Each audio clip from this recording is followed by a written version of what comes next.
Fire Emblem is a series that doesn't shy away from dark or messed up moments. Plenty of villains in the games have committed serious atrocities, but fortunately the morally good heroes are always there to save the day and bring peace to the realm. At least, that's what's supposed to happen. But because some games give us a little too much freedom, you, as in the player, the leading tactician of the army, can do some things that are so messed up, even several antagonists would think it's a little too much. And the funny thing is, this is pretty much of all ages. The latest games have plenty of examples, the early Western games have examples, and there are some from the oldest games too. So let's start there, with Shadow Dragon and the Blade of Light. This game is filled with moments where Marth can go from a typical standard hero to a menacing warlord who has mercy for no one. Because while the game believes itself to have the same number of unit types that all games have, so player unit, enemy unit, ally unit, that is not really the case. I mean, it is, but it's not in the way that's most important. Because in this game, all units that are meant to be allies and are portrayed as such appear in-game as enemy units, red units. And that means, you guessed it, you can attack them like they are fighting for the enemy forces. So take your pick. Want to erase helpless villagers you are supposed to protect? You can. Want to murder Est with her own sisters? Fear not, that is now possible. Now, obviously that is all just because of technical limitations, and so I don't think it hits as hard as some other examples in this video, and it was no longer the case in the remake either, but hey, at least that game balances it out by asking you to sacrifice half your army if you want to recruit several new characters. I guess Marth is just destined to make, let's call it, questionable choices. And that is not just Shadow Dragon exclusive too, he can do something similar in Mystery of the Emblem. At the time this game came out, green units still weren't a thing, they were still enemies, but that doesn't factor into the case I want to talk about. In chapter 17 of Mystery, Gra's Sun Sets, we can recruit Sheena, the Queen of Gra who stands among her soldiers to fight for her land, and as soon as she is recruited be used to murder each and every single one of her loyal subjects, Samson included. I can excuse mass murder, but I draw the line at actions that feel out of character.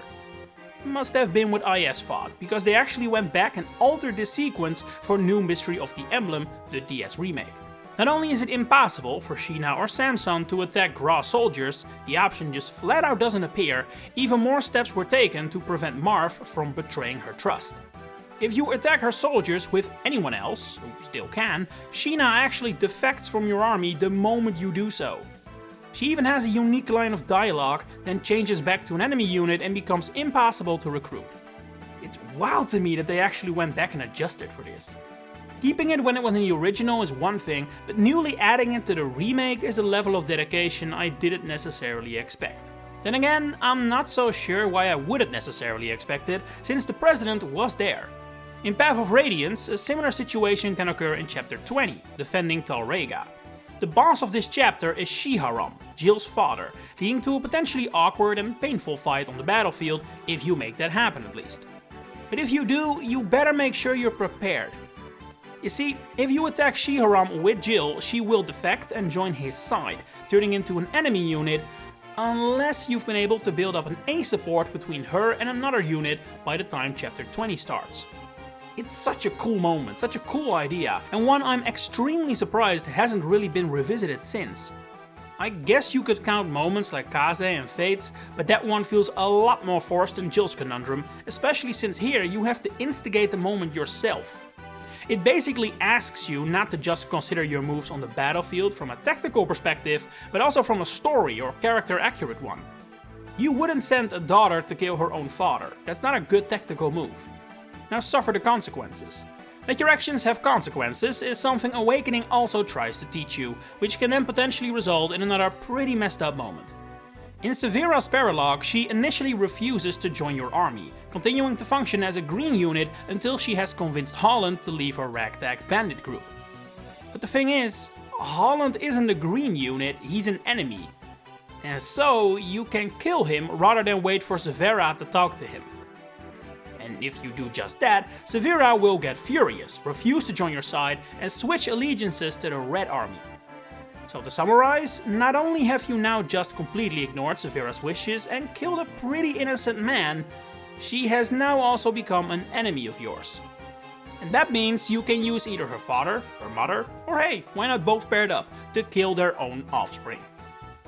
It's what Emmeryn would have wanted. But let's take things off the battlefield for a second to talk about another way you can really create some dubious situations. I'm talking about character pairing, especially as seen in Fates and of course Awakening, where you pair your characters up to create adorable child soldiers. While you can discuss for ages which characters work best together, there are some pairings that you can definitely question the morality of. Why can Donald, who reads as pretty underaged, father children with women significantly older than him, for example? Why can Corin romance every one of their siblings, only to then find out they are not actually siblings because his mother wrote a last-minute letter to save him from incest worries, which doesn't really change the fact he still fell in love with these people believing they were siblings, and in the case of Nor, grew up together like they were siblings too. Not to mention that Corin can marry and have children with his actual cousin Azura. You can do it if you want, but the reality of it is quite disturbing. Personally, I'd say probably the worst chain of events you can technically start if you're so inclined is pairing up Donald with Noe, who may look to be of similar age, but has at least 1,000-year age gap, and then marry off the Na they produce to Robin for good measure. And then that Morgan, I guess it doesn't matter, that child is ruined anyway. But okay, for the rest of the crimes against humanity, we need to return to the battlefield again, this time for some moments that are just as messed up as the earlier ones, but just without consequences this time. Now, if you're talking making characters kill their own loved ones for fun, surely you cannot overlook free houses. I mean, it's basically the game's slogan. The only way to avoid it is to not recruit anyone, otherwise you run into problems at pretty much every route. Prior to the time skip, dubious fun can already be had in the Blue Lions route though, with Ash being able to kill his adoptive father Leonardo, while Sylvain can kill his brother Miklon, or end his suffering, depending on how you look at it. I would say the absolute worst case of tragedy is also linked to a Blue Lion, being what happens when you recruit Felix to the Black Eagles. While him abandoning Dimitri doesn't feel too far-fetched, the harsh reality of the situation is that recruiting him, and only him, to Edelgard's side means he can be made to kill his childhood friends, his former sister-in-law, and his own father. Sure, Felix may have a bit of a strained relationship with all of them, it's no mercy killing Annie, which is also possible if you're interested, but I can't think of any Free Houses character that can basically kill everyone they remotely care about. And finally, I want to take a look at Fates, where another bizarre situation can arise that is perhaps not literally your doing, in universe at least, but outside of it, it certainly is. In true Fates fashion, it's the only example here that doesn't deal with its messed up story ramifications in an elegant way whatsoever. It basically just ignores that it happened in the first place. So, in chapter 13 of Revelation, A Lost Peace, Corin's army faces off against an entire collection of enemy armies, including Valides, Norians, and Hoshidans. As such, characters like Ryoma and Xander appear as red units here. Where have we seen something like that before? Well, fear not, the days of Shadow Dragon are over. Killing Ryoma or Xander here doesn't mean they actually die. But that does not apply to your units. So, by making some unique tactical decisions, you can make Ryoma kill his own retainers, Saizo and Kagero, who you have already recruited at this point. Same thing with Xander and for example Camilla's retainers or Gunther. Not only do the royals then kill their own allies, from their own country, for realsies, they also never acknowledge this afterwards whatsoever. While there is unique boss dialogue for Ryoma and his retainers, it's underwhelming and there are no extra lines added to the end to acknowledge Ryoma just made himself retainerless. We just move on like nothing's happened. Look, from a game development standpoint, I get it, I really do, but when you compare something like this to what happened with Jill or Sheena, it's hard not to be left completely unimpressed. In a way, it actually hurts the idea of how fucked up this actually is, because it makes it seem like Ryoma doesn't actually care about what he just did, even though we know that would not actually be the case.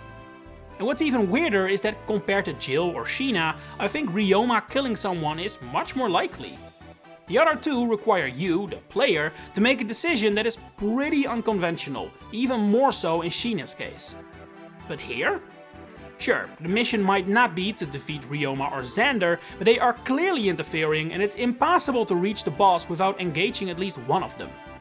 The fact there is boss dialogue for Saizo and Kagero proves they accounted for the real possibility they would end up fighting their liege. And and yet somehow the developers didn't think it was possible for him to lose? It's dumb. Really, really dumb. But hey, Fate's having a dumb story decision. What else is new? Anyway, that's been all from me. I'm curious, have you ever done one of these? And if not, which one do you think is the wildest? Share it in the comments below.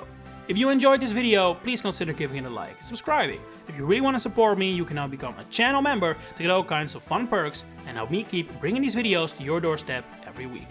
For now, thanks for watching and enjoy the rest of your day.